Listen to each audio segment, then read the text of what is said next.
One, two, three. Software development team at Oakland University. Perfect. Hi, Eric, Lucas, Brett, and Gabriel. Hi, Michael and Kyle. Hello, Professor. Hi, Medicine, Jack, John, and Selena. Ashton, Lucas, and Jordan. Hi. Hello.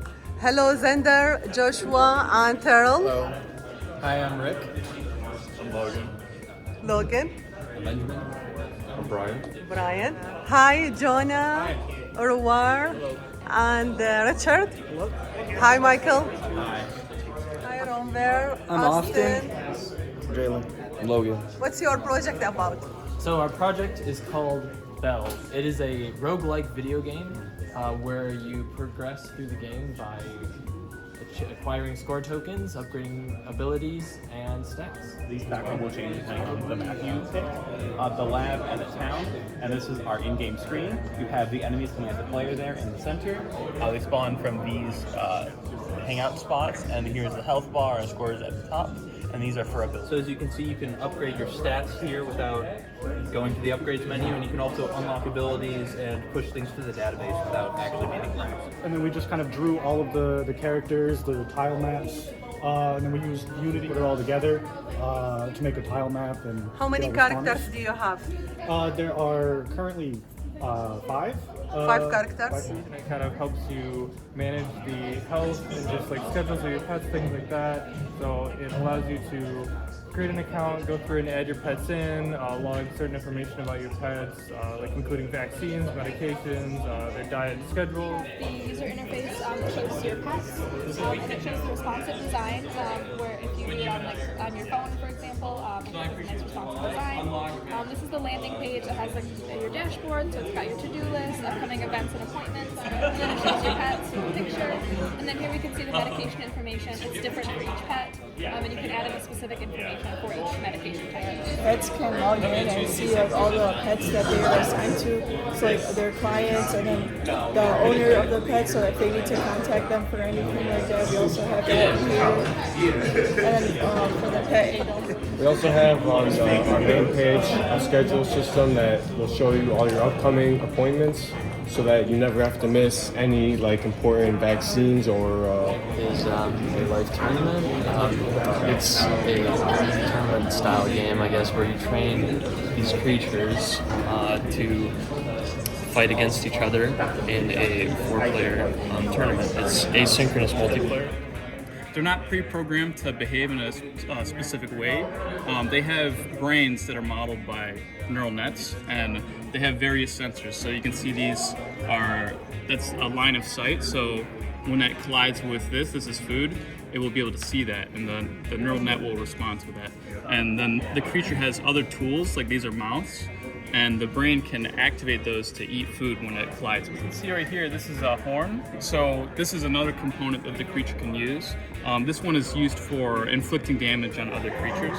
So as creatures lose health, there's this outer ring here, it'll shrink, and when it hits 0, the creature will die. Off with a new game, you don't end up with all of these creature components. So here we see creatures with mouths, eyes, flagellas, horns. When you start out, you only begin with flagella and mouth. As you unlock currency by winning tournaments, you can go to the shop and buy new components that'll make your creatures better. So you can buy horn, you can buy eye, you can buy one grip called gripper that I don't think we can see on here. So they can fight each other? So they can fight each other. You can make more complex creatures that can do more interesting. What language do you use? We used Java and just a tiny bit of Kotlin for this. Kotlin and Java. The movement of your creatures are very smooth, so how did you make those, and how did you add the particle effect? So every object in the game, or all the creatures, inherit from physics object. Physics object is a base object we made that has position, acceleration, and velocity. So our project is Toodle. It's a web-based learning management system, LMS, designed by students for students. It's using React, Node.js, and MongoDB, and then HTML, CSS for in-depth stuff. Pretty much the reason we made it was because we weren't happy with the Moodle redesign, so we decided to make our own Moodle We think it looks better than the Moodle redesign, especially since we added the color coding in the corners. We were working off Moodle and we just started throwing different ideas out there for a name. And someone randomly said Toodle, and it kind of stuck. We liked it, and I went on a logo search, and I just typed in, education, learning, student logos, and we found that one, and I liked how it had the little cap, so we just kind of went with it. Ashton, how many users do you have, and what's the difference between them? So we have the professor, and they can just kind of customize the course page a little bit, and then add or grade all assignments, and then also create the exams. And then we have the student who just uses it. They submit assignments. They can take the exam. React code, and it'll run that same code on both the client and the server side, and so it makes it really easy to develop. So you use React for both? Yep. Client and server. It renders to the HTML on the server side, and it renders in the actual DOM and the UI on the client side. How it turned out, how each course has a different color on it, to help students easily pick which one. They can also go into the course directly, or they can go into the Zoom. And then we like how the upcoming assignments also turned out to be added in there. Okay. So this is bookstash.io, our online library website. Users from anywhere in the world can buy or rent books from our vast library. So here we have our home page. We have a couple of featured books, classics like To Kill a Mockingbird, Great Gatsby, The Mice of Men, and Fahrenheit 451. Users can search by genre or just search for any book in our list, and then a little description about the book, and then some additional information like reading age, print length, if it's in part of a series or not, and then the recommended reading level. So our project is Tech Threads. It's basically an application that uses like an intuitive and fun mobile app design. It allows users to select various clothing combinations, and it's designed to give the user like a visual representation of the clothing that they're picking and that they're shopping with, so they can shop at any time from their mobile device. So it's kind of like the main premise is like min-max, so like minimum prices, maximum stock. What language did you use? So we use Kotlin. And it is an Android app, right? Yes, it's an Android app. We developed it on Android Studio, and we use SQLite for the database. Yeah. And this is our Android mobile application geared towards financial tracking and budgeting, just helping users basically track their budget and their outgoing and ingoing money.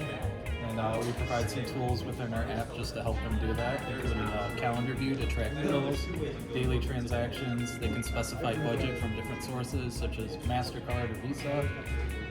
What did you use, Java or Kotlin? We use Java. So Java is, and Android Studio is our IDE. And for your database? And database, that was SQLite. Our daily transactions are red, and our monthly bills are in green. They all total up, so from your budget, you're extracting the values from the bills and the daily transactions. So for this example, we would only be left with $700 left for our budget. Well, there's two main users. There's an admin user and the other user who actually interacts with this application. Okay. Computer Pro.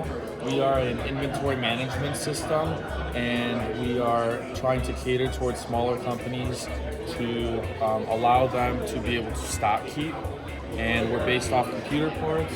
We want them to be able to store and see all of their inventory. We did do computer parts, so all of our categories, all of our actual products are based around different computer parts that would be needed when actually building by computer stuff. What is the goal of the game? The goal is to beat the game as fast as possible at the very top. So to reach from the beginning to the end as fast as possible? Yep, as fast as possible. Yeah. We have a little time counter indicating how fast the player took to beat the level. The hard levels do not have power-ups, and they are designed to be harder. The easy levels have power-ups and are designed to be somewhat easier than the hard levels. And also, the easy levels have an entirely different character model than the hard levels. Level, there's this character, it's like a dinosaur. Okay. And then for the easy level, it's like a frog. And that's one of our things stored in the database, the character table, the different abilities, the different levels, and the high score for each level. Game engine and C# scripts to build all the scripts for that game. Unity and C#. Yep, Unity and C#. We also use GitHub to synchronize all changes made between each member. Started it at level 1 and you go through all the way to level 4, it'll automatically bring you to hard mode level 1 if you don't choose to play the